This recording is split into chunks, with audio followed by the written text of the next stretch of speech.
Coach P. Coach P. Coach P.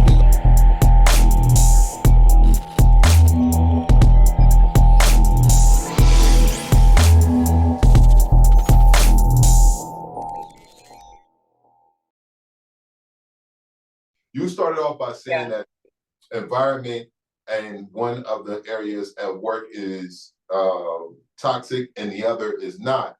And you said that when you're in the toxic environment, that sometimes what happens is you've learned to use the skill set of, well, not sometimes, you said you learned to use the skill set of not responding to the toxic environment, meaning from an emotional standpoint of your actions, like controlling your anger, basically. Yep. Right? And that's a great decision.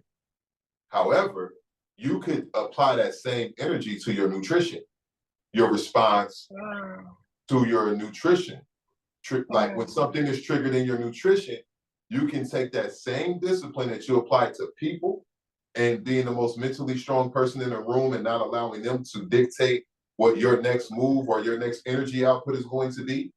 You're the most mentally strong person there. Well, you can also take that and be the most mentally strong person with yourself when it comes to circumstances that happen in that toxic environment that deals with your nutrition. Yeah. That makes sense. How you respond, right? So I was talking about this the other day.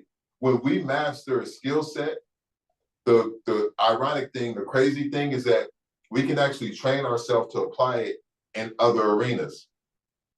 We just have to be aware of the opportunity that, oh shit, I got this skill set that I'm applying over here. I could apply that shit here too. Yeah.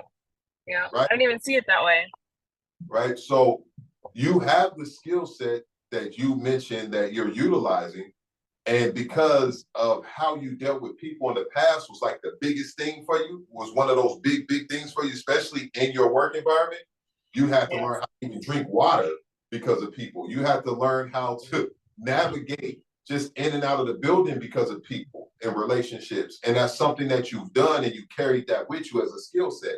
Well, now that you've mastered that skill set in that arena, focus and meditate on how you can apply it in other areas, because it's the same skill set, just applied with a slightly different focus in a different arena. Yeah, that makes sense. So if you have, for instance, with your nutrition, and you know what you want it to look like, you know what feels good, you know what works for you, and you have these times where it gets toxic and it triggers you, that's a great opportunity. Yeah, that's a great opportunity to figure out what are your best practices in that moment for that arena. That's such a good word. I think that it all just made sense right now when you said trigger. What triggers you? There's a lot of triggers in this environment that I'm in, you know? And I think that's a better word that I should have used is there's a lot of triggers that I am navigating through right now. And I'm not where I want to be in terms of like getting my lifestyle routine back on track because of all of the movement and all of the traveling. But yeah, there are triggers for sure. Like it's a trigger for me when I'm mandated to work 16-hour shifts because I know that's not good. And this work environment that I am working towards getting out of is a huge conflict to my lifestyle. So it's just a matter of managing it. You know the thing about triggers though, right? What?